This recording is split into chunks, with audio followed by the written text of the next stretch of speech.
तो एक बार फिर आप सभी का स्वागत है। हम लोग आज करने वाले हैं लूक की पुस्तक, है ना। कितने आगे बढ़ते हुए हम लोग देखेंगे लूका की पुस्तक का परिचय। लूका की जो पुस्तक है ना, लूका यीशु मसीह को मनुष्य के पुत्र के रूप में चित्रित करते हैं। ठीक है, लूका यीशु मसीह को क्या बोलते हैं? ये मनुष्य का पुत्र है। मती क्या बोलते हैं यीशु मसीह को? मती राजा कह के बुलाते हैं। मरकुस क्या बोलते हैं? मरकुस बोलते हैं सेवक है। और लूका अब बोल रहे हैं अभिषिक्त पुत्र है ना।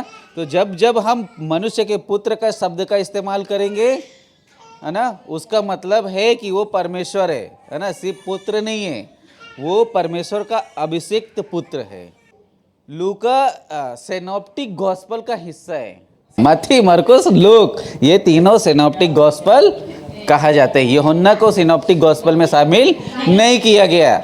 लूका नए नियम की तीसरी पुस्तक है। ठीक है, इसमें भी हम वंशावली और यीशु मसीह के जन्म के मतलब उनके बचपन की कहानियाँ पढ़ते हैं। और जो प्रेरितों की बुक है ना, उसको भी लूका ने लिखा है। ठीक है, तो सिर्फ लूका ने लूक की पुस्तक नहीं लिखा है, लूका ने प्रेरितों की पुस्तक को भी लूका ने लिखा है। हम आगे देखेंगे इस सुसमाचार में यीशु मसीह की क्या मिलती है? करुणा का उल्लेख मिलते हैं, है ना।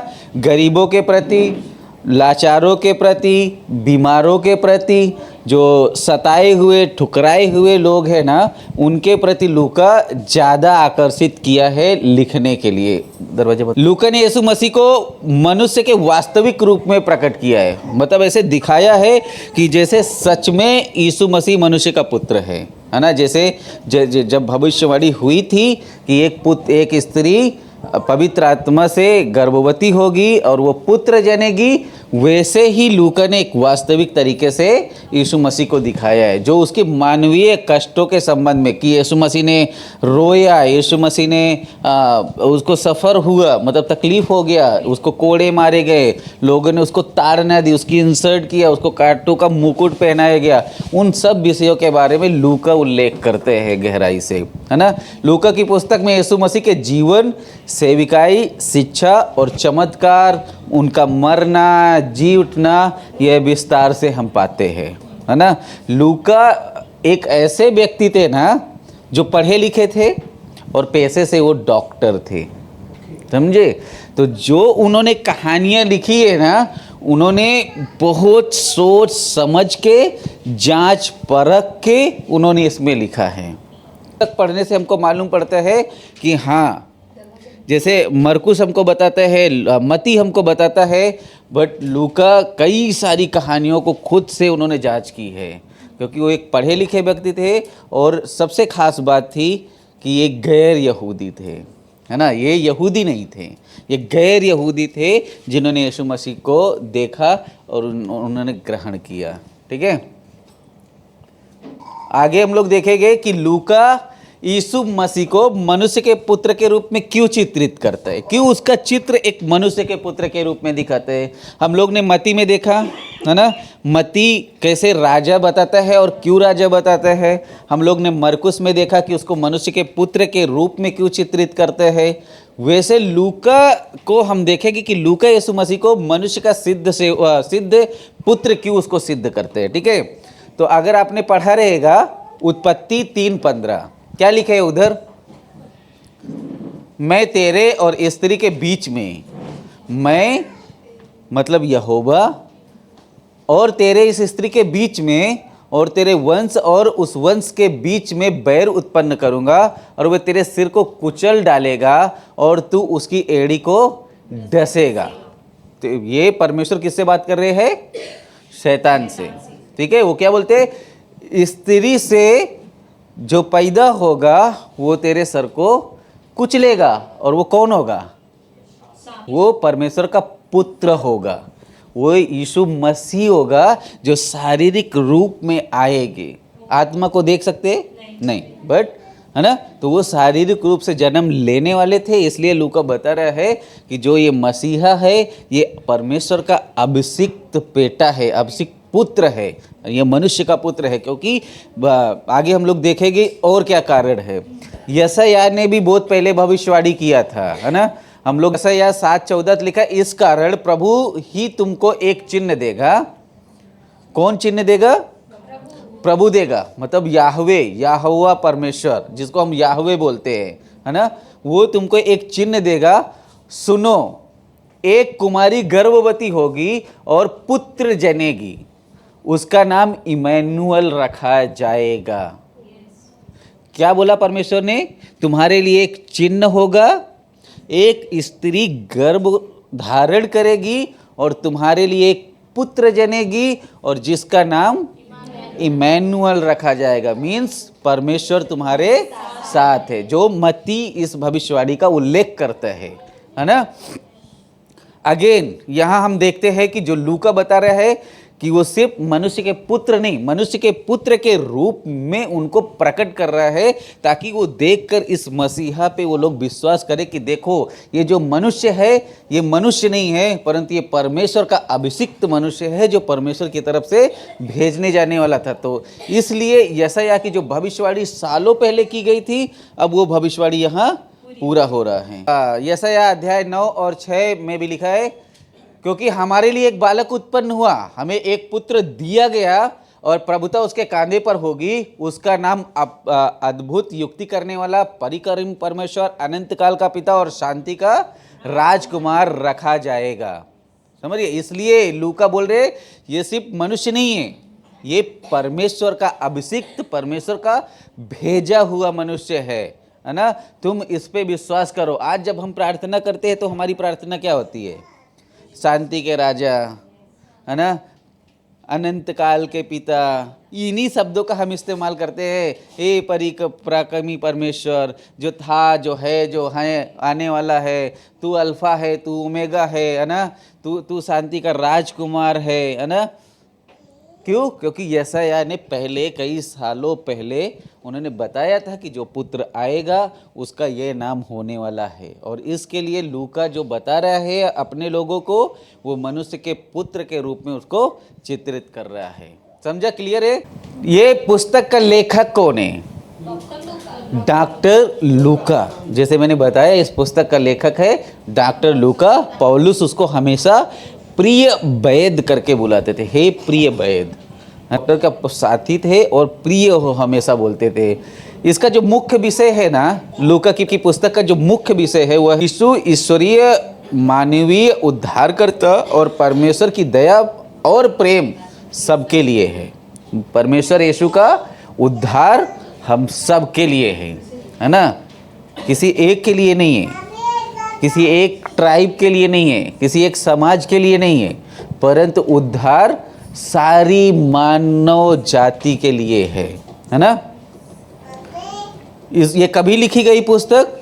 यीशु मसीह के पैदा होने के बाद लगभग माना जाता है कि इसके लिखने का तिथि है 58 से 63 के बीच में ये पुस्तक लिखी गई है, यीशु मसीह के पैदा होने के बाद। ठीक है, ये किसके लिए लिखी गई है खास पुस्तक? ठीक है, ये जो अगर हम इसका एक पहला अध्याय पढ़ेंगे 3 और 4, ठीक है, उसमें लिखा है कि उसका एक दोस्त था जो प्रिय था, उसका नाम था थियोपुलुस। ठीक है, वो खास तौर पे, मुख्य तौर पे वो अपने दोस्त को लिखते हैं, उसका नाम है थियोपुलुस। ठीक है, बट ये आज हम सबके लिए है, ये आज हम सबको उद्धार का मार्ग बताती है। ये 4 सुसमाचार में एक मुख्य पुस्तक है ना, इसका एक मुख्य स्थान है, वो खास थियोपुलुस को लिखता है, बट आज ये हम सब उद्धार पाने वालों के लिए पुस्तक है ना।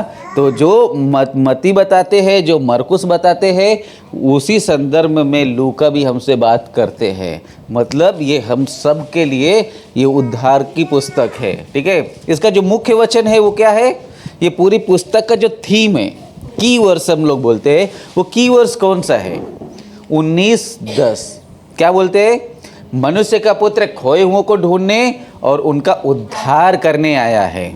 और इसलिए लूका ये जोर दे रहा है कि ये जो मनुष्य है ये परमेश्वर का अभिषिक्त है, है ना। ये जो मनुष्य है ये खोए हुओं को ढूंढने आया है, ये खोए हुओं को बचाने आया है और खोए हुओं को उद्धार देने आया है। अगर हम इसके सुसमाचार पे, ये मनुष्य पे अगर हम विश्वास करेंगे तो उद्धार निश्चित है, उसमें कोई धोखा नहीं है, कोई दो राय नहीं है ना। ये वचन हमको बताता है कि ये पूरा जो सुसमाचार का जो पूरा लूका लिखा है ना, उसका ये सार है ना।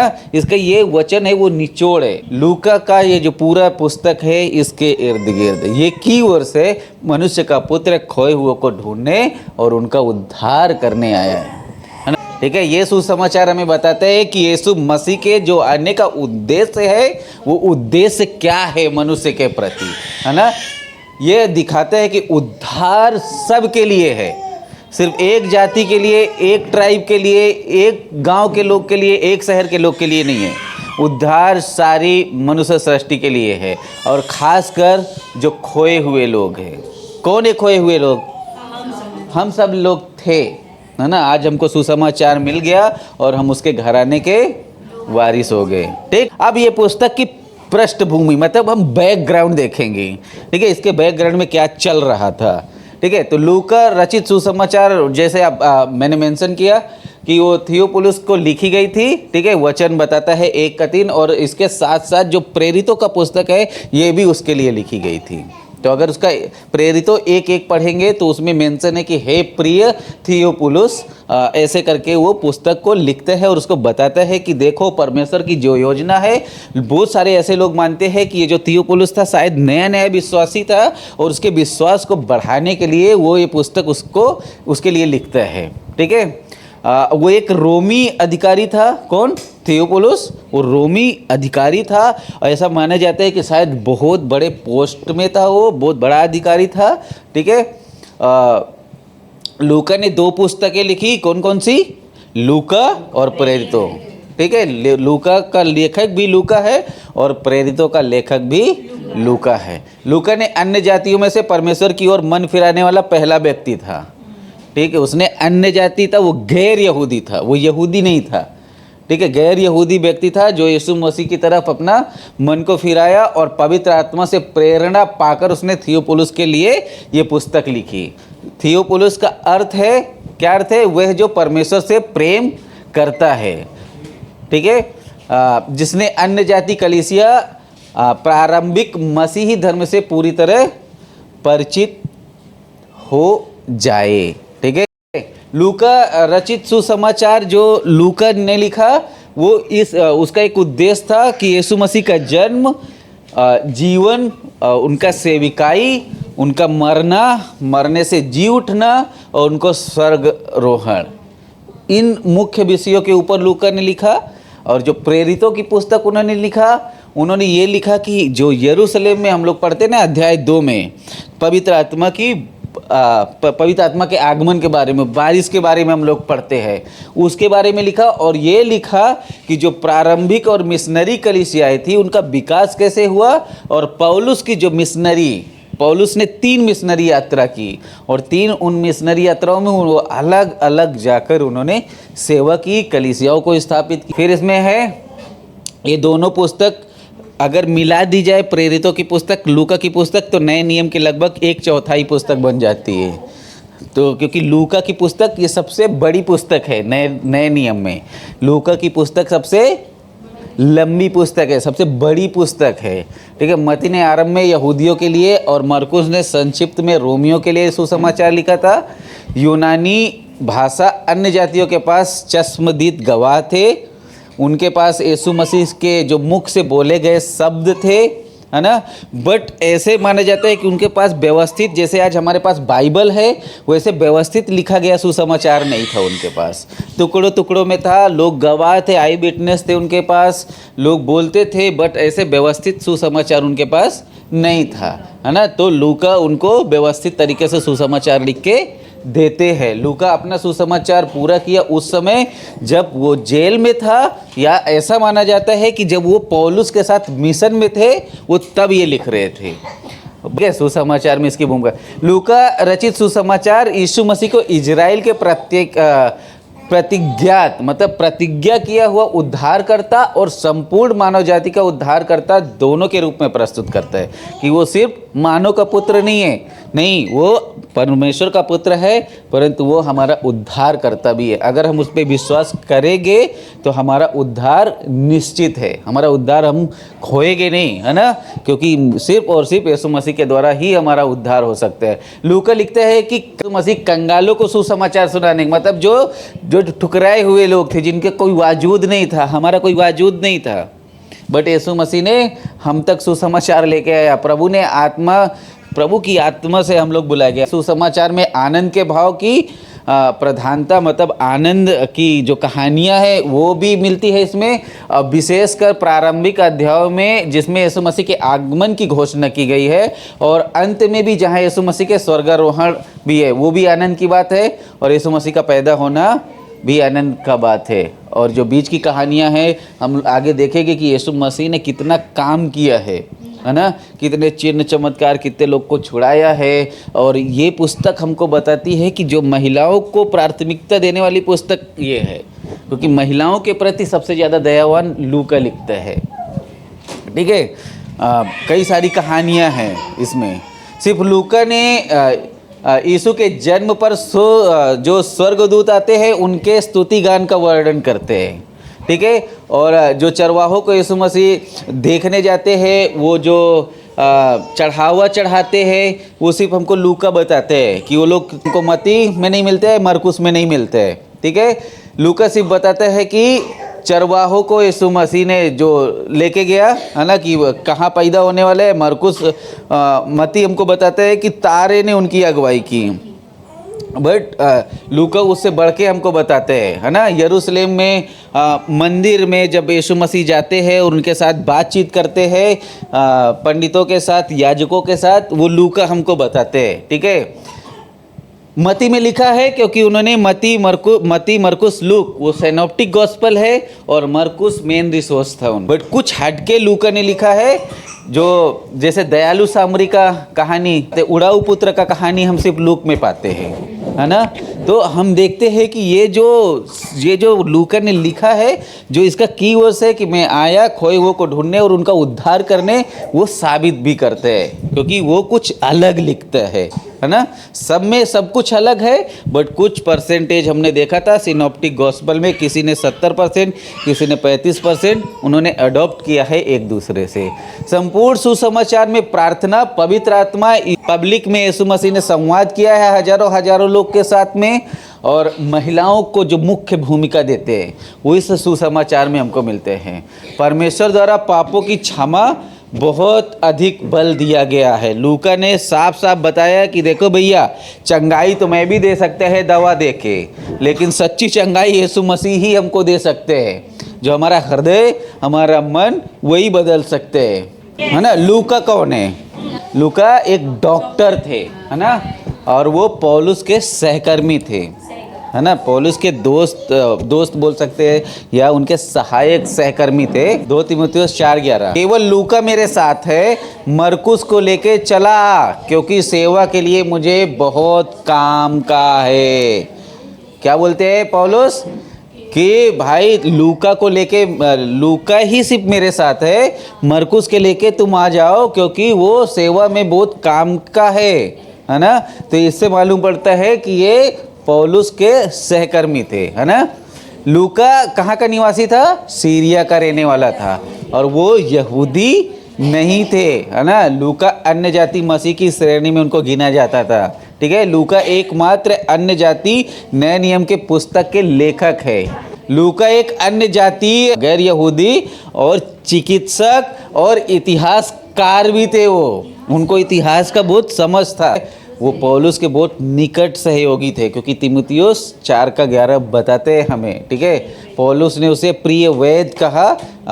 अगर बाइबल रहेगी तो आप पढ़ सकते हैं, कुलुसियोस 4:14 बोलते हैं कि वो प्रिय डॉक्टर कह के वो बुलाते थे। क्या है लूका की पुस्तक का उद्देश्य? लूका ने यह सुसमाचार किसको लिखा? थियोफिलुस को लिखा। वह अन्य जाति अन्य जातियों को लिखा ताकि उसने उन सब बातों को बताए जो यीशु मसीह आरंभ से करते आए और अंत तक जो उन्होंने किया, मतलब उनके क्रूसीकरण तक जो कुछ उन्होंने किया वो सब उसका लिखते हैं। ठीक है। पवित्र आत्मा की प्रेरणा से लूका ने पुस्तक को लिखा और थियोफिलुस को बताया कि भाई तू अपना मन यीशु मसीह पे लगा के रख, है ना, यीशु मसीह से बाहर कुछ और नहीं है। और उन्होंने इस बात का निश्चय किया और उनको बताया कि यीशु मसीह से बाहर कुछ भी नहीं है। अगर आपको उद्धार पाना है तो आप लोग को यीशु मसीह पे ही विश्वास करना पड़ेगा, है ना। लूका ने अन्य जातियों के विषय में लिखा और यह स्पष्ट रूप से सारे सुसमाचार में देखा जा सकता है। अगर आप लूका का सुसमाचार पढ़ेंगे तो उन्हें उद्धार के बारे में बहुत स्पष्ट तरीके से लिखा कि मनुष्य का पुत्र ही है जो हमको उद्धार देगा, उसके अलावा उद्धार कहीं और से नहीं है। उदाहरण के रूप में यीशु मसीह की जो वंशावली है ना, वो उन्होंने आदम से वंशावली लिखा। बट लूका में यीशु मसीह को ईश्वरीय मानव उद्धारकर्ता के रूप में दर्शाया गया जो समस्त आदम की वंशावली के लिए परमेश्वर को ठहराया गया था। क्या ठहराया गया था? जो उत्पत्ति 3:15 में बात किया था, वहाँ से लेके लूका यहाँ हमको बताते हैं, है ना, वो आदम से वंशावली का मेंशन करते हैं कि देखो वो जो बात बताई गई थी आदम से, है ना, जो परमेश्वर ने वादा किया था कि मनुष्य का पुत्र आएगा और उसके द्वारा हमको उद्धार मिलेगा, उसका वो उधर लिखते हैं। ठीक है, ये इस पुस्तक का उद्देश्य था, है ना। इस पुस्तक की कुछ खास बातें हैं, है ना। क्या खास बातें हो सकती है? देखो, लूका सबसे अधिक व्यापक सुसमाचार है। व्यापक मतलब सबसे जांच परख के लिखा गया सुसमाचार है ना। स्थितियों को, परिस्थितियों को और जो चीज़ें हुई, घटनाओं को जांच परख के लिखा गया सुसमाचार है ये, जो यीशु मसीह के जीवन की घटनाओं को जन्म से लेकर उनके स्वर्गारोहण तक की वर्णन करते हैं और नए नियम की सबसे लंबी पुस्तक है, जैसे हमने पहले देखा, है ना। लूका सारे सुसमाचार में सबसे साहित्य और जो असाधारण शैली, विषय वस्तु, बहुमूल्य शब्दावली और यूनानी भाषा की सबसे अच्छी पकड़, मतलब जो यूनानी लोग के लिए लिखी गई है ये, और उसको पकड़ने के लिए ये पुस्तक बहुत काफ़ी थी। यूनानियों के लिए जो इफ़ेक्ट ला सकती थी, यूनानियों को जो पसंद आ सकता था, वो सब लूका ने इसमें डाल दिया कि ये लोग किस तरह से समझेंगे। तो लूका ने उन्हीं चीज़ों का इस्तेमाल किया, उसमें उन्हीं घटनाओं का इस्तेमाल किया और उस तरह से दिखाने के लिए यीशु मसीह ने यूनानियों का जो समझ था, जो कल्चर था, जो उनको जैसा वो लोग विश्वास कर सकता था, वो अनुसार लूका ने 100% कोशिश की कि उनकी जो शब्दावली है, उनकी जो शैली है, जो उनका जो विश्वास का विषय वस्तु है, वो यीशु मसीह ने उनको दिखाया बहुत स्पष्ट तरीके से।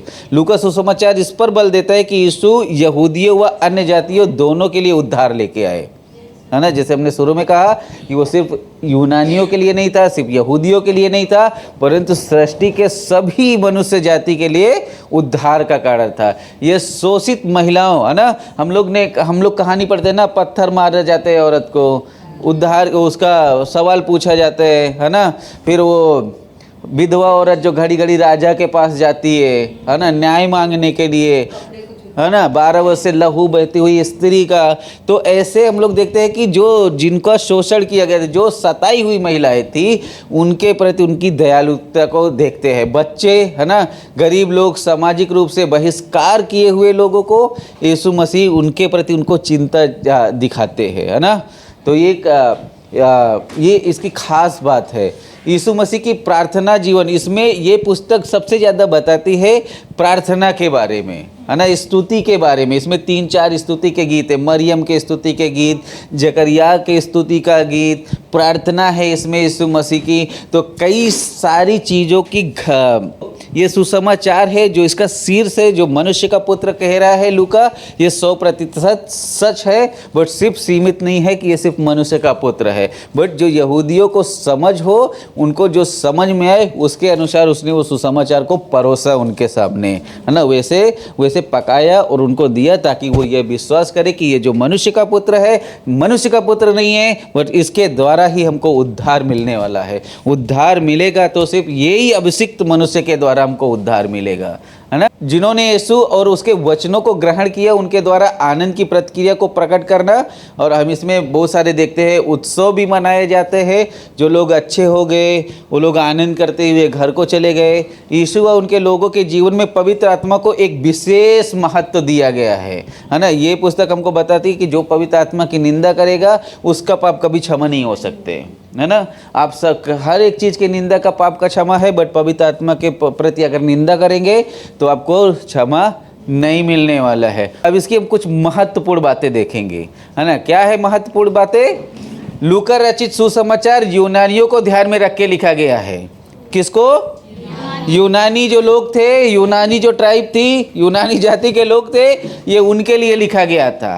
क्यों? क्योंकि लूका एक शिक्षित यूनानी व्यक्ति था, समझ गए। इसके लिए उसको गैर यहूदी बोलते हैं ना, वो गैर यहूदी था। ये यूनानी व्यक्ति था जो इस कार्य के लिए सबसे उचित थे और पवित्र आत्मा की अगुवाई में उन्होंने ये सुसमाचार को लिखा। लूका अपने सुसमाचार में एक मनुष्य को संबोधित करते हैं जिसका नाम थियोपुलुस था, है ना।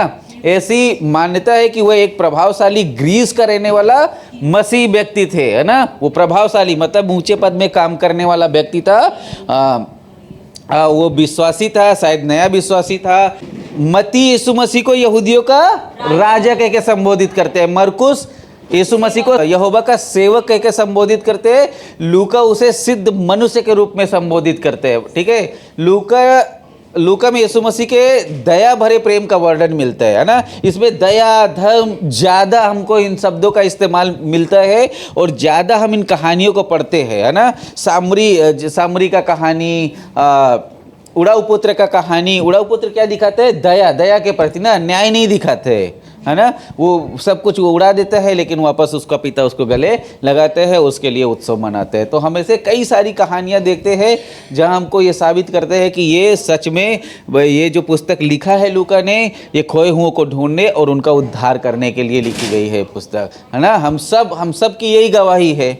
हम सब भटके हुए थे, हम सब दया के पात्र नहीं थे, बट यीशु मसीह ने हमको खोजा, अपनी दया दिखाई, अपनी अनुग्रह दिखाई और आज हम उसके आज उसकी दया का, प्रेम का आज हम लोग सुख ले रहे हैं, आनंद ले रहे हैं उसको, है ना। वह उसकी भावनाओं को बढ़ते हुए सामर्थ्य और एक ऐसे उद्धारकर्ता का वर्णन करती है जो सबके लिए उपयुक्त है। यीशु मसीह हम सबके लिए उपयुक्त है। उसके इस सुसमाचार में महिमा के परमेश्वर को हमारे स्तर पे आते हुए हम देखते हैं। वो आया नहीं कि भाई मैं सिंहासन पे बैठा है, मैं ही राजा है, सब लोग दंडवत करो, ये वो नहीं। वो हमारे स्तर पे आया। हम लोग उसको देखते, सब कुछ उतार के रखते हैं और पैर धोते हैं और बोलते हैं जो मैं कर रहे ये तुम भी करना, समझ गए। वो हमारे स्तर को धारण किया। हमारा जो सृष्टि का राजा है, जिसका हम अनुसरण करते हैं, जिसके पीछे हम चलते हैं, वो हमारे स्तर पे आए। वो हमारे दुख पे रोया और हमारे सुख पे आनंद किया। उसने लाजरस को जब देखा तो उसका दर्द महसूस करके उसने रोया।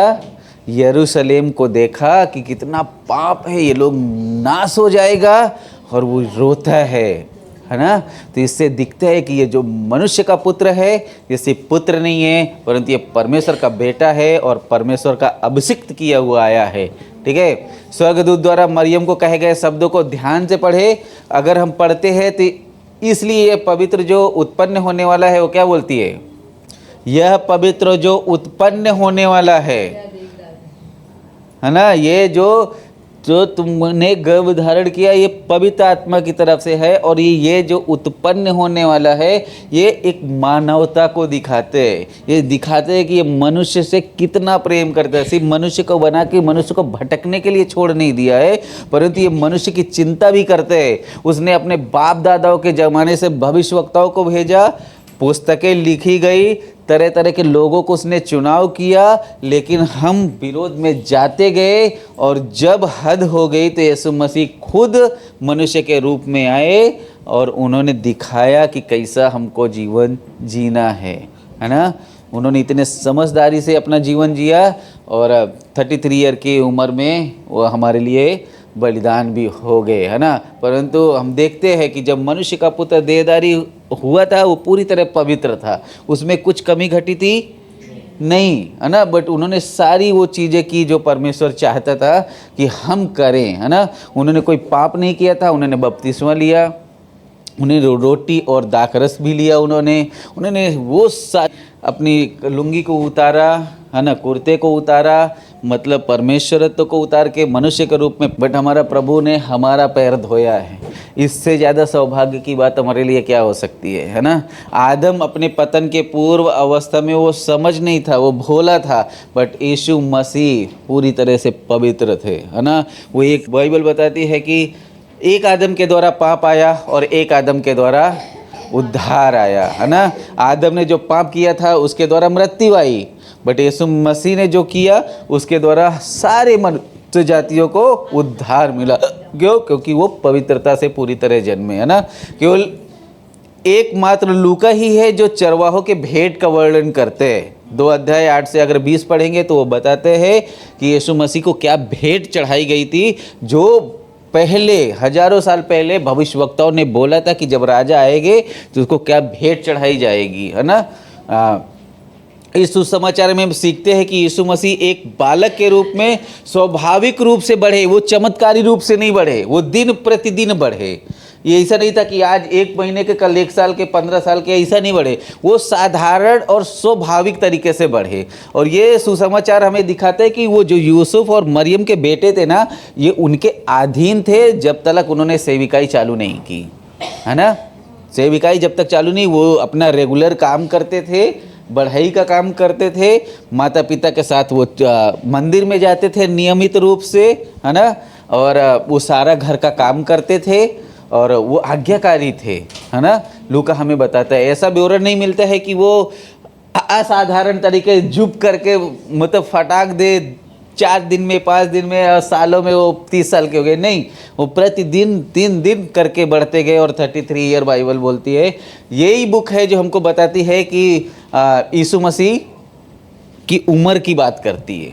बाकी कोई बुक हमको यीशु मसीह की उम्र के बारे में बताती नहीं है। केवल ये बुक हमको ये भी बताती है कि जब वो 12 साल के थे तब वो मंदिर में जाके ज्ञानियों के साथ वो वार्तालाप कर रहे थे, बातचीत कर रहे थे उनके साथ, है ना। एक मानव के रूप में अपने हाथों से परिश्रम किया, शहर को देखा तो रोया, है ना। ये कौन कर सकते हैं? सिर्फ मनुष्य कर सकते हैं, है ना। उन्होंने प्रार्थना में घुटने टिकाए, है ना, दुख की प्रार्थनाएं की उन्होंने, और मानव होने के ये काफ़ी प्रमाण है। एक हिसाब से उन्होंने रोया, इसके लिए आज हम रोते हैं जब उसके सामने जाते हैं, क्योंकि वो हमको आत्मा में छूते हैं, है ना, आत्मा से भर जाते हैं, है ना। वो उन्होंने जो महसूस किया आज हम भी वैसा ही महसूस करते हैं, क्योंकि प्रभु यीशु मसीह की आत्मा हम पे है ना। तो ये सारी चीज़ें बताती है कि यीशु जो मनुष्य के पुत्र बन के आए थे वो 100% मनुष्य थे और 100% प्रभु थे, है ना। मरियम जब बोलती है कि पानी को दाखरस बना, तब वो बोलते हैं नहीं मेरा टाइम नहीं आया। लेकिन जब ज़्यादा जिद करते हैं, चेलों को भेजती है, तो बोलते हैं ठीक है जाके मटकों में पानी भर दो, है ना। तो वो पानी भरते समय दाखरस बना या जब भरने पे बना हमको नहीं मालूम है। तो वैसे ही था, यीशु मसीह कब मनुष्य थे और कब वो 100% परमेश्वर थे, है ना। बट वो 100% मनुष्य थे और 100% परमेश्वर थे, इसमें कोई दो राय नहीं है ना, इसमें कोई शक की गुंजाइश नहीं है, ठीक है। लूका ही और कई सारी कहानियों का उल्लेख करते हैं।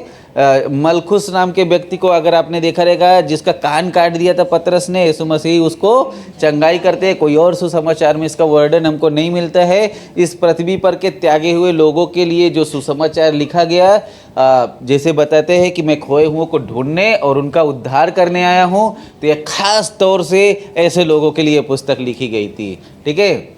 यह केवल लूका ही है जिसने अच्छे सामरी का वर्णन किया है। चुंगी लेने वाला, उड़ाऊ पुत्र का कहानी, जक्कई, क्रूस पे डाकुओं का वर्णन, है ना, स्त्रियों के प्रति अधिक प्रेम, है ना, ये हमको कौन दिखाते हैं?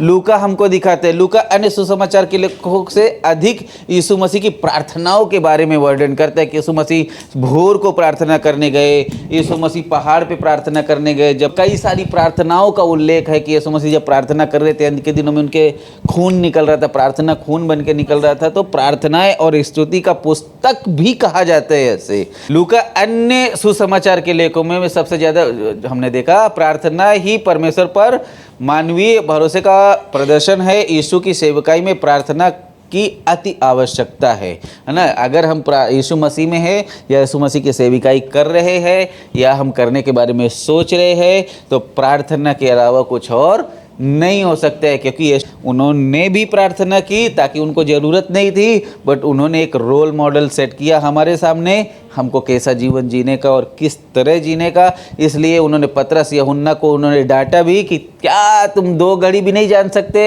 हमको ये समझना है कि यीशु मसीह में हमें प्रार्थना बहुत महत्वपूर्ण है। वो प्रभु हो के वो प्रार्थना किया, और जब उसने चेलों का चुनाव किया, जब कुछ उसने किया उसके पहले उन्होंने प्रार्थना किया।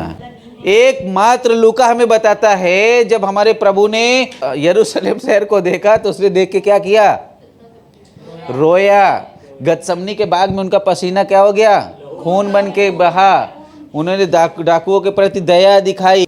इमाउस के मार्ग पे जाने वाले 2 व्यक्तियों को यीशु मसीह ने दिखाई दिया। 5,000 लोगों को कि 500 लोगों को यीशु मसीह ने दिखाई दिया, है ना। ऐसे कई सारी विशेषताएं हैं, ऐसी कई सारी कहानियां हैं जो सिर्फ हमको लूका दिखाते हैं, है ना। मरियम का प्रशंसा का गीत हम किस में पाते हैं? लूका में पाते हैं। जकरिया का लूका में पाते हैं। स्वर्गदूतों का भाजन भी हम देखो लूका में पाते हैं, है ना। इन सारी चीज़ें हमको बताती है कि बिना स्तुति और प्रार्थना के हमारा जीवन व्यर्थ है, हम कुछ नहीं कर सकते हैं। यूहन्ना अपने मुख्य संदेश का आरंभ कुछ इस प्रकार करता है, आदि में वचन था और वचन परमेश्वर के साथ था। लेकिन लूका ऐसे नहीं करते। लूका क्या बोलते हैं? पूरे सुसमाचार में उसकी संसारिक साधारण भाषा और संसारिक नहीं थी, है ना। जो यूहन्ना ने लिखा वो पूरे तरह से उसने राजा नहीं बताया यीशु मसीह को, उसने सेवक नहीं बताया, यूहन्ना ने उसको मनुष्य का पुत्र नहीं बताया, है ना। उसका जो लिखावट है, उसने जो यीशु मसीह को दर्शाया वो पूरी तरह से डिफरेंट था, है ना। हम उस परिस्थिति के बारे में जानते हैं जो बालक, है ना, जो बचपन के बारे में यीशु मसीह का कैसा बढ़े, कैसा उनकी जवानी थी और कैसा वो मर गए, वो कैसे कैसे काम करते थे, उन सब के बारे में हमने देखा, है ना। यूहन्ना बपतिस्मादाता के बारे में हमने क्या देखा था? ऊँट के कटारे, जंगल में उनका 30 साल का सेविकाई बलिदान था, बपतिस्मा देते थे वो, है ना। वो सब हम लोग ने ये देख चुके हैं। मनुष्य के पुत्र की तैयारी क्या थी? मनुष्य के पुत्र की तैयारी लूका अपने अच्छे मित्र थियोफिलुस का परिचय देते हुए यीशु मसीह के बारे में शुरू से अंत तक वर्णन करते हैं, ठीक है। यूहन्ना अपने सुसमाचार का जो संदेश है वो इस तरह से आरंभ करते हैं, कैसा? आदि में वचन था, वचन परमेश्वर के साथ था और वचन ही परमेश्वर था, ये, है ना। और ये हम देखते हैं कहाँ? उत्पत्ति 1:1।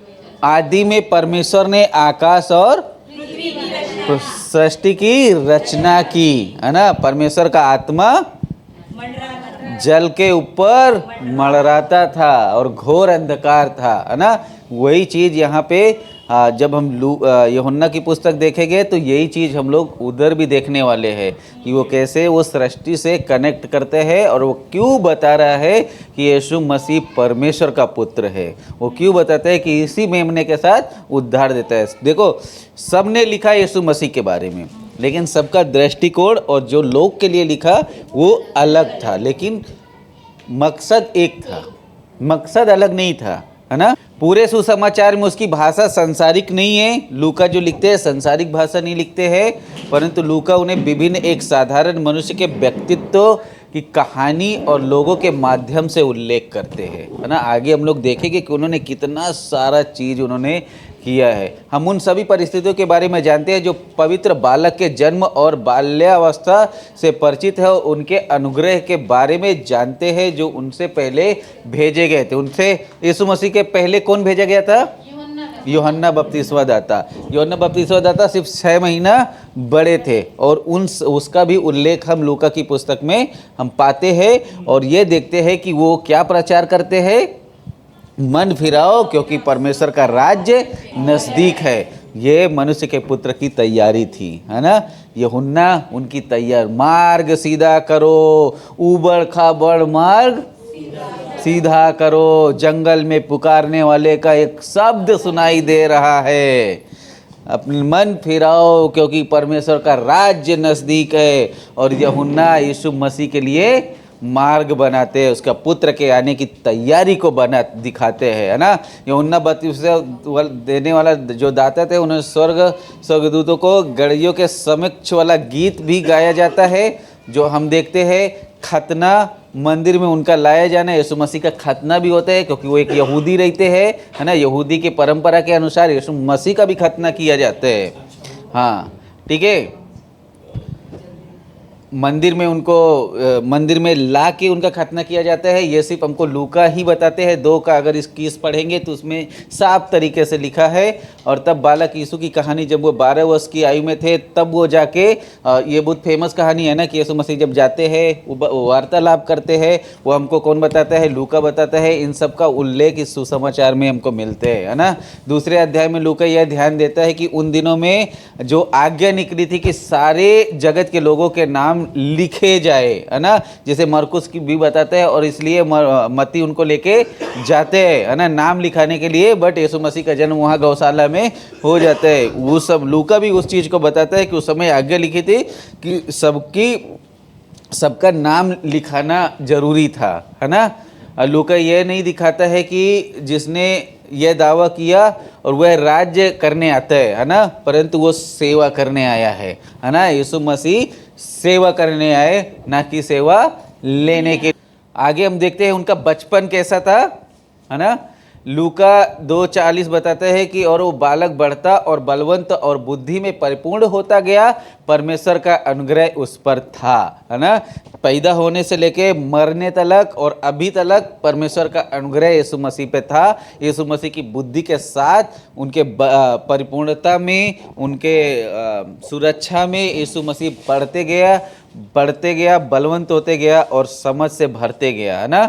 लूका 2:40 बताते हैं, है ना, बालक बढ़ता और बलवंत होता गया, बुद्धि से परिपूर्ण होता गया और परमेश्वर के अनुग्रह पर, है ना, कहीं और से नहीं, राजा के अनुग्रह से नहीं, लोगों के अनुग्रह से नहीं, लोगों ने उसको सताया, बट परमेश्वर का अनुग्रह था उसके ऊपर, है ना। परमेश्वर की बुद्धि थी उसके ऊपर, क्योंकि वो स्वयं परमेश्वर था, वो सिर्फ मनुष्य का पुत्र नहीं था, है ना। जब यीशु मसीह 12 वर्ष के थे, लोग ढूंढ रहा था कहाँ गया, और जब वापस जाके देखा तो मंदिर में उन्होंने देखा कि ये याजकों के साथ, पंडितों के साथ ये वार्तालाप कर रहे हैं, बातचीत कर रहे हैं। और वो बाइबल बताती है कि वो सारे लोग आश्चर्यचकित हो गया कि अरे इतना छोटा बच्चे में इतना समझ कहाँ से आया। क्यों? क्योंकि वो परमेश्वर के बुद्धि से परिपूर्ण था, है ना। ये दिखाता है कि ये जो मनुष्य है सिर्फ मनुष्य नहीं है, परंतु ये परमेश्वर का अभिषिक्त है, परमेश्वर का भेजा हुआ उसका बेटा है ना। लूका 2:52 बताता है कि वो बुद्धि और डील डोल में और परमेश्वर और मनुष्य के अनुग्रह में बढ़ता गया, है ना। वो सिर्फ परमेश्वर के नहीं, परंतु उसके माता पिता के भी अनुग्रह में था। हमने देखा कि वो अपने माता पिता के आज्ञाकारी था और उन आज्ञाकारिता में वो बढ़ते गया, मनुष्य के भी और परमेश्वर के भी, है ना। वो डील डॉल मतलब दिन प्रतिदिन वो बढ़ा, है ना, जुप करके नहीं वो बढ़ा, है ना। वो डील डॉल मतलब परिपूर्ण तरीके से, जैसे एक बच्चे का साधारण तरीके से बढ़ते हैं, वैसे यीशु मसीह का भी बढ़ोतरी हुआ, बट मनुष्य और परमेश्वर के अनुग्रह में, है ना। हम यूहन्ना बपतिस्मा देने वाले के पास बपतिस्मे के लिए आए, है ना। हम लोग सब ने देखा, मत्ती का पुस्तक में बहुत गहराई से देखा कि वो यीशु मसीह के यूहन्ना के पास आते हैं बपतिस्मा लेने के लिए, और साधारण मनुष्य की तरह वो बपतिस्मा लेते हैं और आकाश खुलते हैं और पवित्र आत्मा उन पर आती है, आकाशवाणी होती है कि ये मेरा प्रिय पुत्र है, और सारे लोग ये इस बात के गवाह होते हैं जो वहाँ मौजूद होते हैं, है ना। उसमें से कुछ चेले लोग थे जो आई विटनेस थे, और बहुत सारे पब्लिक थी जो उन्होंने देखा कि उन पे पवित्र आत्मा आया और आकाश खुलते हुए उन्होंने देखा, है ना। वो एक मनुष्य स्तरीय थे, है ना, क्योंकि वो एक मनुष्य के शरीर में थे, है ना। ये दिखाते हैं कि यीशु मसीह हमारे स्तर पे आए, है ना। वो ये नहीं बोले कि तुम ये चढ़ा कि ये सब कुछ करके आओ तब मैं तुमको स्वीकार करेंगे, नहीं, वो हमारे स्तर पे आए और हमको उन्होंने उसी स्तर में स्वीकार किया। इसके लिए आज जब हम यीशु मसीह के पास आते हैं, हमको कुछ करने की आवश्यकता नहीं है, हमें सिर्फ और सिर्फ मन फिराने की आवश्यकता है और यीशु मसीह में विश्वास करने की आवश्यकता है। मत्ती और लूका यीशु के बपतिस्मे का उल्लेख करते हैं, परंतु यूहन्ना उनका उल्लेख नहीं करते हैं। यूहन्ना की पुस्तक में उनके बपतिस्मे का उल्लेख नहीं पाते हैं, है ना, क्योंकि उन्होंने यीशु मसीह को प्रभु के इकलौते पुत्र के रूप में दिखाया।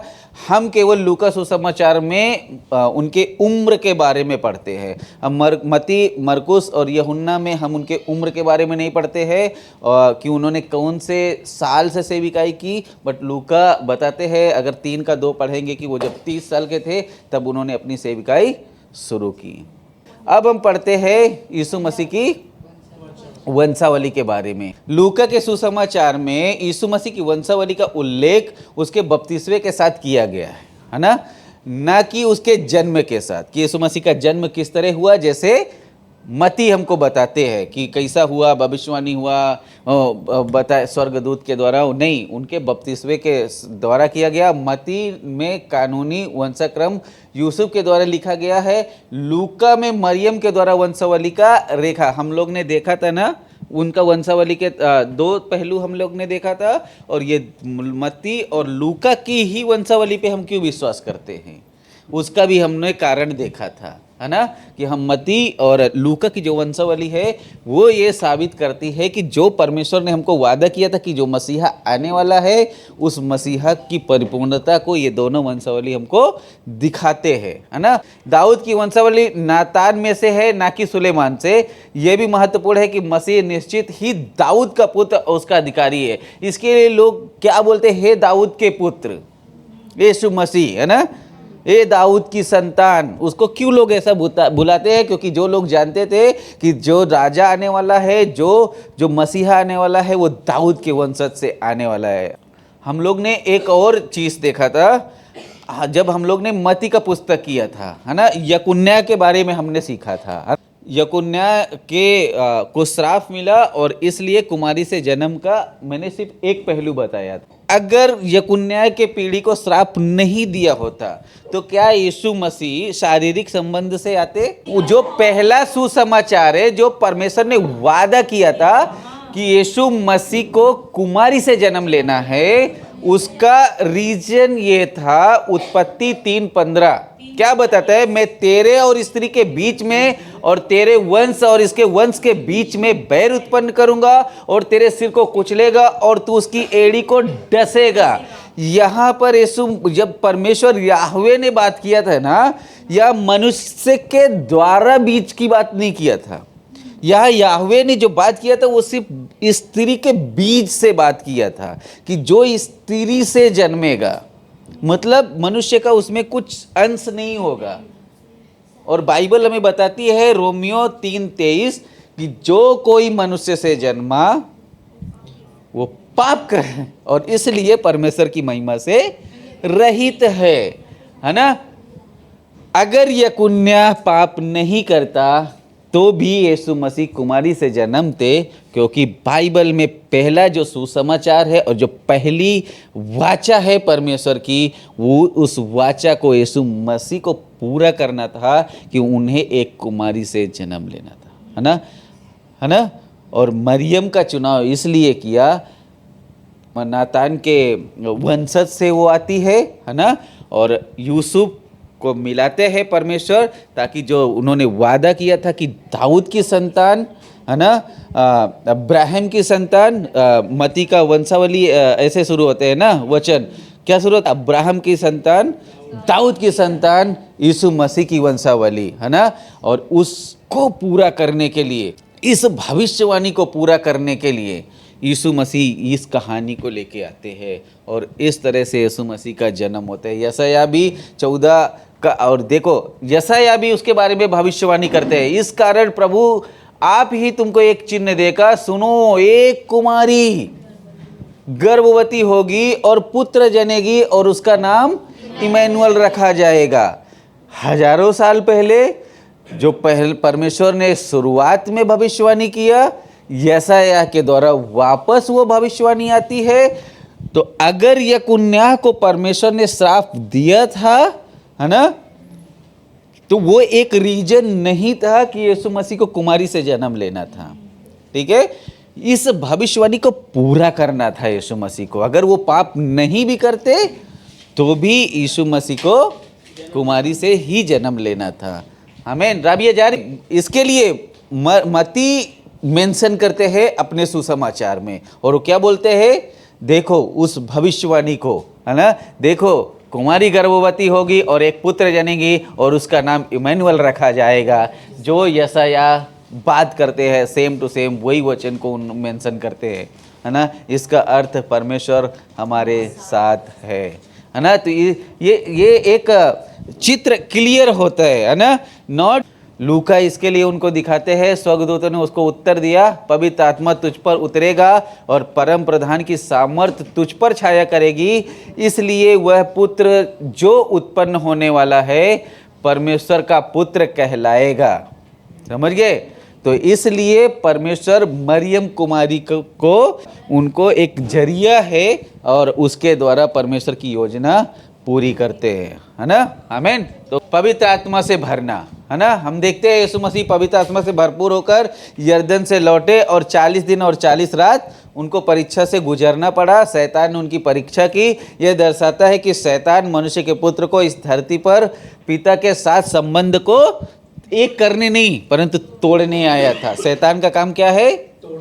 मनुष्य के संबंध जो परमेश्वर के साथ बना है उससे वो अलग करे, उससे उसका नाश करे, है ना। बट ये इसमें विफल था, है ना। उसने परमेश्वर यीशु मसीह का जो संबंध था परमेश्वर पिता के साथ उसको तोड़ नहीं पाया। उसने इस परीक्षा को उद्देश्य यह जाना चाहता था कि यीशु मसीह अपने आप को शैतान के अधीन कर देता है, लेकिन वह दर्शाने के लिए कि उसने कोई ऐसी बात नहीं थी कि शैतान उसे लुभा सके, है ना। ये परीक्षा उन पे आई ताकि वो ये साबित कर सके कि शैतान के पास ऐसी कोई चीज़ नहीं है जिसके द्वारा यीशु मसीह लालच में आए और वो पाप के भागीदार हो जाए, है ना। कोई आज हमारा जीवन भी ऐसे ही होना चाहिए, है ना। यीशु मसीह की जांच हो सकती थी और वह उसमें सफल थे, है ना। उनके पास इतना सताव आया, इतना परीक्षाएं आए, बट यीशु मसीह पूरी तरह हर परीक्षा में वो सफल थे, है ना। और जितना उन पर सताव आया इतनी ज़्यादा उनकी सिद्धता साबित हुई, है ना।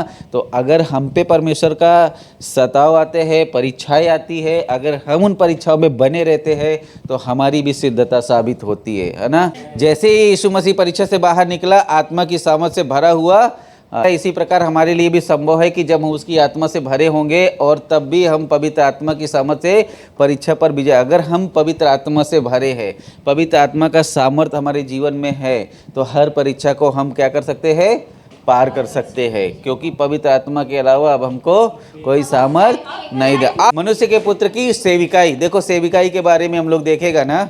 नासरत में उन्होंने सेविकाई की, कफरनहून में उन्होंने प्रचार किया, पतरस, याकूब और यूहन्ना की बुलाहट के बारे में हम इसमें पढ़ सकते हैं। इस फरीसियों का विवरण हम उसमें पढ़ते हैं। 12 प्रेरितों को चुना जाना, उन्होंने कैसा 12 प्रेरितों का चुनाव किया, शिष्यों को सिखाना, है ना, दृष्टांत के द्वारा। पहाड़ी उपदेश के टाइम पे वो लोग सब साथ में था। आश्चर्य कर्म, बहुत सारे आश्चर्य कर्म किए गए हैं। गुरुओं का जो धर्म गुरु थे उनके प्रवचन हमको मिलते हैं, दृष्टांत इसमें हम पढ़ते हैं, है ना। तो ऐसे कई सारी सेविकाई है, 5,000 लोग को खिलाना, 12 साल से लहू बह रही थी याजर का बेटी जो मर गई थी उसको चंगा करना, महिला को चंगा करना, है ना। तो दुष्ट आत्मा से वो ग्रसित व्यक्ति को यीशु मसीह का रूपांतरण, जब यीशु मसीह बोलते हैं कि तुम 2 घड़ी भी नहीं जाग सकते, है ना, उसके कौन कौन आते हैं, एलिया और मूसा प्रकट होते हैं दुष्ट को। तो ऐसे बहुत सारे चिन्ह चमत्कार है, आपको पढ़ना पड़ेगा। यीशु मसीह की यहूदियों में सेविकाई, 70 चेलों को भेजा जाना 2-2 के जोड़े में, है ना। यीशु मसीह को मित्र मार्था और मरियम के घर की कहानी हम लोग पढ़ते हैं, क्या होते हैं, स्त्री को लेके आते हैं, कर देने के बारे में, पश्चाताप, है ना, लालच, स्वर्ग का राज्य किसके लिए है हम उसमें पढ़ते हैं। स्वर्ग पहुनाई मतलब खाना खिलाने जाते हैं, वो सेमोन के घर पे जाते हैं खाना खाने के लिए, उधर एक व्यभिचारी स्त्री आती है, आत्म त्याग की शिक्षाएँ बहुत सारा यीशु मसीह ने दृष्टांत के द्वारा बात किया है। उद्धारकर्ता और खोए हुए लोग के बारे में, खोए हुए सिक्कों के बारे में हम बहुत सारा कहानी पढ़ते हैं। अन्यायी भंडारी के बारे में कहानी मालूम होएगी, है ना। यरूशलेम का मार्ग पे क्या हो रहा था जब वो लोग चल रहा था, उधर विजय के साथ प्रवेश क्या हुआ था जब यीशु मसीह यरूशलेम में प्रवेश कर रहे थे, होशाना गा रहे थे, लोग कपड़े डाल रहे थे, खजूर के पत्ते, और चिल्ला रहे थे होशाना होशाना, है ना। तो ये सब चीज़ें आपको मालूम है, यीशु मसीह को क्रूस पे चढ़ाया जाना, दफनाना, तो इसमें हम लोग ज़्यादा जाएंगे नहीं, और ये आप पढ़ सकते हैं बाइबल में।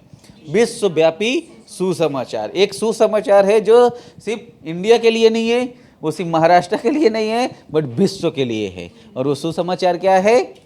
लूका 24:37, यरूशलेम से सब जातियों में मन फिराव का प्रचार उसी के नाम से किया जाए। किसके नाम से? प्रभु यीशु मसीह के नाम से। हम लोग क्या बोलते हैं?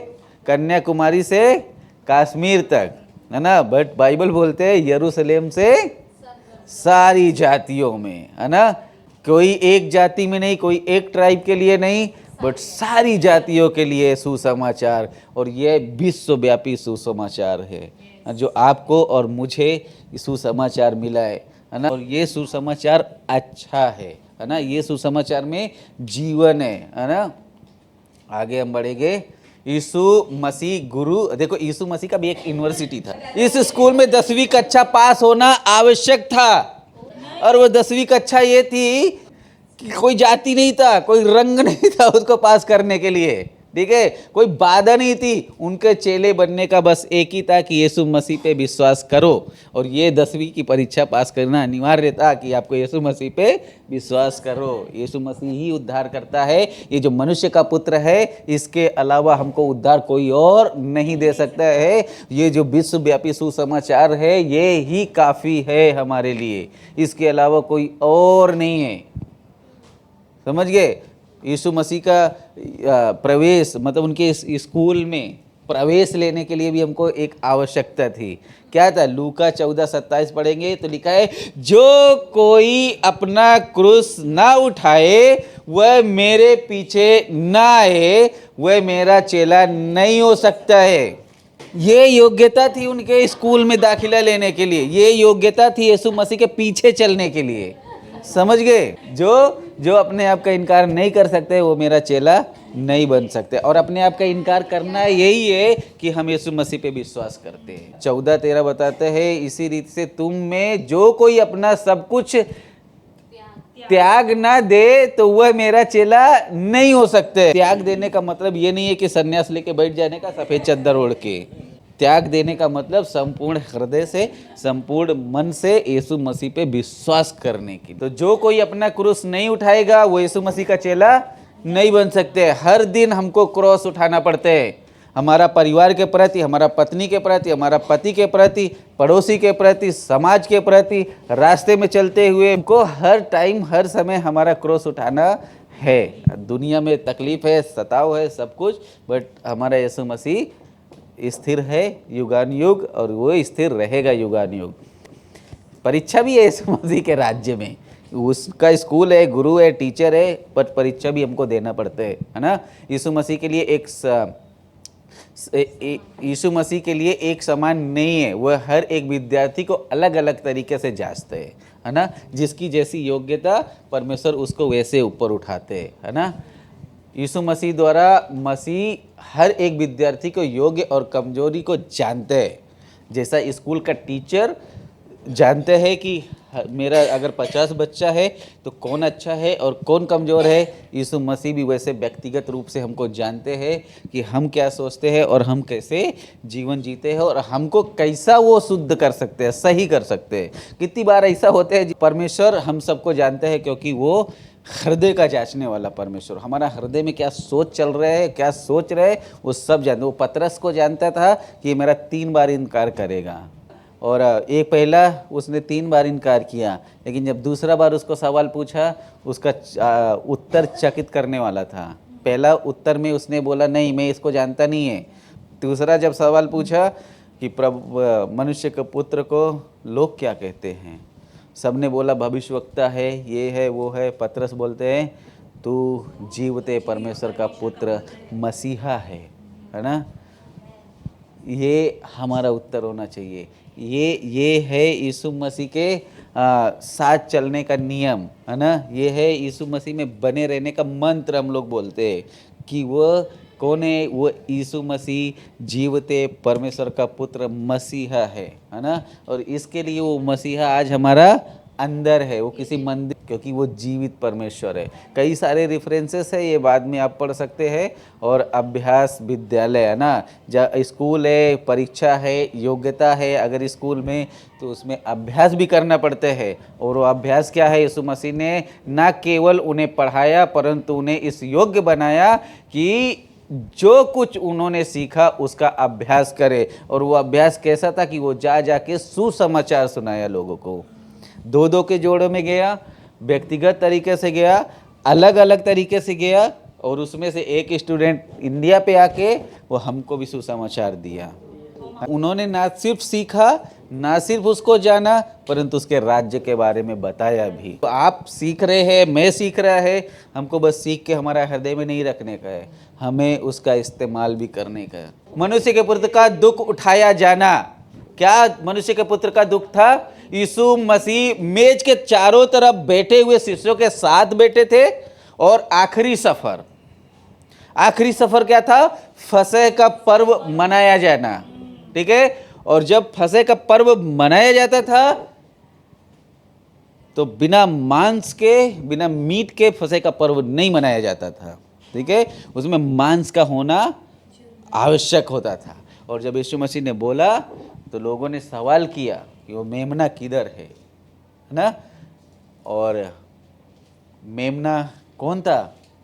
यीशु मसीह। और ब्रेकिंग ऑफ ब्रेड जो हम लेते हैं उसकी स्थापना यीशु मसीह के मरने के एक दिन पहले उन्होंने यह स्थापित किया। और उन्होंने कहा कि ये जो मेरी देह है, यह जब तक ना खाओगे, और ये मेरा लहू तुम जब तक ना पियोगे, समझ गए, तब तक तुम में जीवन नहीं है। यूहन्ना ईसा लिखते है ना। लेकिन लूका, मत्ती, मरकुस लिखते हैं कि मेरे स्मरण में, मेरी याद में, मेरे जब तुम ऐसे करो तो मुझे याद करो कि मैंने क्या किया है तुम्हारे लिए, है ना। मरकुस और मत्ती के विवरण में भिन्न है ना। मत्ती और मरकुस अलग अलग तरीके से चित्रित करते हैं। एक बोलते हैं कि मेरा लहू जो बहुतों के लिए बहाया जाता है, ठीक है। और लूका बोलते हैं मेरे स्मरण में ये किया करो, समझ गए। मेरा खून, मेरी बॉडी बहुतों के लिए है ना। बहुतों के लिए, बहुतों मतलब जो भी विश्वास करेगा वो इसमें से खाएगा, और जो इसको खाएगा उसमें जीवन है। बट लूका बताता है कि मेरे स्मरण में ये किया करो, तुम याद करो कि मैंने तुम्हारे लिए क्या किया है। ये कोई रीति रिवाज नहीं है, ये कोई वो नहीं है, बट ये हम इसलिए करते हैं कि हम याद करते हैं कि प्रभु यीशु मसीह ने हमारे लिए क्या किया है ना। क्योंकि लूका बताता है मेरे स्मरण में यही किया करो, तो हम याद करते हैं। शिष्यों ने यह बात होने लगा कि परमेश्वर के राज्य में बड़ा कौन समझा जाएगा। यीशु मसीह का जवाब होता है कि मेरा काम नहीं है ना। मेरे दाहिने, मेरे बाएं कौन बैठेगा, वो पिता का काम है ना। तुम में से कोई ऐसा नहीं है जो सब कुछ छोड़ के मेरे पीछे आ गया है ना। परमेश्वर मन का जांचने वाला है और वो जानते हैं। गतसमनी के बगीचे में हम लोग क्या देखते हैं कि यीशु मसीह का पसीना खून बन के बहने लग गया। मतलब एक मनुष्य, ये दिखाता है कि एक 100% मनुष्य था जो जो होने वाला था, उसके डर से, उसकी घबराहट से, है ना। अब वो उसको डर कहो या घबराहट कहो, जो भी कुछ था, उसकी वजह से उसका पसीना लहू बन के उसको टपकने लग गया। और समझो, अगर खून लहू बनते हैं तो अंदर क्या हलचल हो रही होगी, है ना। और वो प्रार्थना करता है, हो सके तो पिता ये कटोरा मेरे सामने से हटा दे, नहीं लेकिन तेरी इच्छा पूरी हो, है ना। और कभी कभी हमको इतना सताव, इतनी ताड़ना, इतना टूटापन से जाना पड़ेगी कि हमारे आंसू आंसू आंसू और वो आंसू कभी खून बन के बहने लगेंगे। बट यीशु मसीह नियंत्रण में है और वो नियंत्रण में रहेगी, उसका नियंत्रण कभी हटेगी नहीं। जब सारे रास्ते बंद हो जाएंगे, यीशु मसीह एक रास्ता खोलते हैं हमारे लिए, है ना। बगीचे में सिपाहियों का एक झुंड उसके निकट आ रहा था और उसके आगे आगे यहूदा, और यहूदा क्या करते हैं, उसको चूमते हैं यीशु मसीह को, है ना। उनका पहले साठ गांठ होता है कि जिसको मैं चूमेगा उस वही है यीशु मसीह। क्या वो लोग, सैनिक लोग जानता नहीं था कि यीशु मसीह कौन है? जानता था, है ना। और उसके विषय में लिखा भी है यहूदा के बारे में, है ना, कि इससे अच्छा होता कि तू पैदा ना होता, तू ठोकर का कारण ना बनता, ताकि ये परमेश्वर की योजना पूरी करनी थी, है ना। और उसको चूमते हैं और आखिर में उसको पकड़ते हैं, और पकड़ते समय भी वो बोलते हैं, मैं रोज़ तुम्हारे सामने रहते, मैं रोज़ मंदिर में उपदेश देते, तुम तलवार और वो भाला लेके क्यों आया पकड़ने के लिए, है ना। और पतरस कान काट देते हैं और उधर वो चिन्ह चमत्कार करते हैं, और तब भी उनकी आंखें नहीं खुलती हैं कि ये सच्चा मसीहा है। मतलब इंस्टेंट मैगी की तरह वो तुरंत चंगा करते हैं उसको, और तभी भी उनकी आंखें नहीं खुलती हैं कि ये मसीहा है। सबसे भयंकर बात यह है कि उसके मित्रों ने उसे छोड़ दिया, पतरस इनकार किया, सारे चेले लोग उसका इनकार किया, सब तितर बितर हो गए। और जब पतरस की ओर यीशु मसीह देखते हैं, वो बदले की भावना से नहीं देखते हैं, परंतु एक प्यार की नज़र से देखते हैं कि देख पतरस, मैं तेरे को बोला था, है ना, तू फिर भी नहीं समझा और मेरा इनकार किया।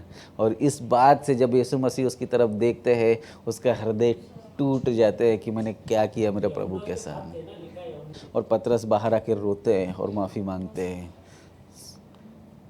हमारा प्रभु ऐसा है ना। केवल लूका ही कलवरी नाम का प्रयोग करते हैं। कोई कलवरी के पहाड़ का पर 3 क्रूस थे, वो उल्लेख करते हैं। उनमें से एक क्रूस पर डाकू जो अपने अपराधों के कारण मर गया था, इस कहानी का वर्णन लूका ही करता है, कोई और नहीं करता है। और उन डाकुओं के उद्धार के विषय में और पाप के बारे में भी लूका बहुत अच्छी तरीके से लिखता है कि एक का उद्धार होते हैं और एक का उद्धार नहीं होता है। इस दृश्य का अंत मनुष्य के पुत्र की जोर से चिल्लाहट के साथ होता है। वो क्या चिल्लाते हैं? हे पिता, इन्हें माफ कर, और वो अपने प्राण को त्याग देते हैं, है ना। मंदिर का पर्दा फट जाते हैं, और आज हम में से किसी को भी पुजारी की आवश्यकता नहीं है। हम अपने दुख दर्द प्रार्थना हम स्वयं लेके प्रभु यीशु के पास जा सकते हैं। यीशु मसीह के पुत्र की विजय, है ना। अब हम क्रूस के दुख और मृत्यु और अंधकार कब्र के दुख के पुनरुत्थान के प्रकाशन और महिमा कि सुबह की ओर हम मिलते हैं। जी उठने के बाद वो मिलते हैं और वैसा ही प्रेम करते हैं जो लोग उसको छोड़ के भाग गया था, है ना। और जो वो थोमा बोलते हैं, उन 11 में से कोई, 10 में से कोई नहीं बोलते हैं। वो मालूम है, वो शब्द का इस्तेमाल करता है, हे मेरे प्रभु, हे मेरे परमेश्वर। बाकी के 10 चेलों में से किसी ने भी ये शब्द का इस्तेमाल नहीं किया है ना। तो ये बहुत गहरी बात है। इसलिए हम सिर्फ ये बोलने के लिए हम नहीं बोलते हैं, बट हमारा जीवन होना चाहिए कि हे मेरे प्रभु, हे मेरे लॉर्ड, तेरे अलावा कोई और नहीं। उस समय उन लोग इनकाउंटर हो गया जीसस के साथ, उस समय वो लोग मुलाकात किया यीशु मसीह के साथ।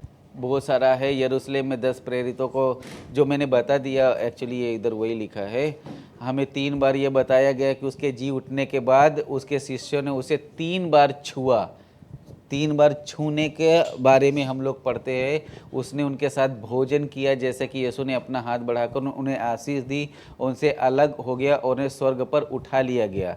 अब वह इस था सुसमाचार का मुख्य संदेश। इस सुसमाचार से हम क्या लागू कर सकते हैं हमारे जीवन में, ठीक है। उद्धार सारी मनुष्य जाति के लिए। यह पुस्तक बताती है कि यीशु मसीह का उद्धार केवल यहूदियों के लिए नहीं, बल्कि सारे मनुष्य जातियों के लिए है। इसका कीवर्ड्स क्या है? 19:10 मनुष्य का पुत्र खोए हुओं को ढूंढने और उनका उद्धार करने आया है। दूसरी बात हम इससे सीखते हैं कि दया और करुणा का जीवन, लूका में यीशु का उद्धार दयालुता बार बार दिखाई देती है, क्योंकि वो महिलाओं की बात करते हैं, वो गरीबों की बात करते हैं, वो सताए हुए लोगों के बारे में बात करते हैं। भले सामरी का दृष्टांत हमको वही सिखाते हैं, खोए हुए पुत्र का दृष्टांत, है ना। पापियों के साथ यीशु मसीह का प्रेम, मैं पापियों के साथ खाता पीता दिखते हैं, है ना। तो वो क्या दिखते हैं कि उसका प्रेम और करुणा के बारे में हम देखते हैं। उसका सबसे महत्वपूर्ण एक जो था वो था प्रार्थना का जीवन। यीशु मसीह हर दिन परमेश्वर के पिता के साथ वो बैठ के समय बिताते थे, है ना, जो हमको भी वो हमारा जीवन में लागू करना है। चौथा है पवित्र आत्मा की सामर्थ। हम सबको पवित्र आत्मा की अगुवाई के बिना हम कुछ नहीं कर सकते। जैसा लूका लिखते हैं, है ना, कि पवित्र आत्मा के बिना यीशु मसीह का जब बपतिस्मा हुआ तभी भी पवित्र आत्मा आया। पतरस के बारे में पढ़ते हैं, जब पतरस पवित्र आत्मा में भरा तो उसने पहली कलीसिया आरंभ की और 3000 लोग उद्धार पाए।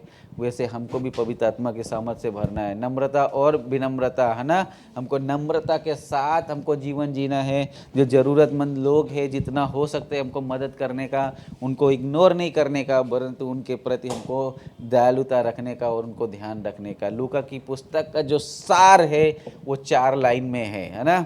क्या लूका सुसमाचार सिखाता है कि यीशु दयालु, उद्धार करता और जब सब लोगों के पश्चाताप, विश्वास और नए जीवन के लिए बुलाते हैं। जो पापी है, छुड़ाए हुए लोग नहीं है, सताए हुए लोग हैं, उनको यीशु मसीह बुलाहट देते हैं कि आओ मुझ पे विश्वास करो और मैं तुम्हें उद्धार दूंगा। यीशु मसीह सबके उद्धार करता है। प्रेम और क्षमा सबसे बड़ी शक्ति है। अगर हम यीशु मसीह पे विश्वास करते हैं, अपना जीवन समर्पित करते हैं, तो उद्धार और क्षमा ये हमको सामर्थ्य देते हैं, ताकत देते हैं। प्रार्थना और पवित्र जीवन जरूरी है। इसके बिना भाइयों एंड बहनों, खोए हुए लोगों को ढूंढना हमारा भी काम है ना। इसलिए हमको सुसमाचार बांटना बहुत महत्वपूर्ण है।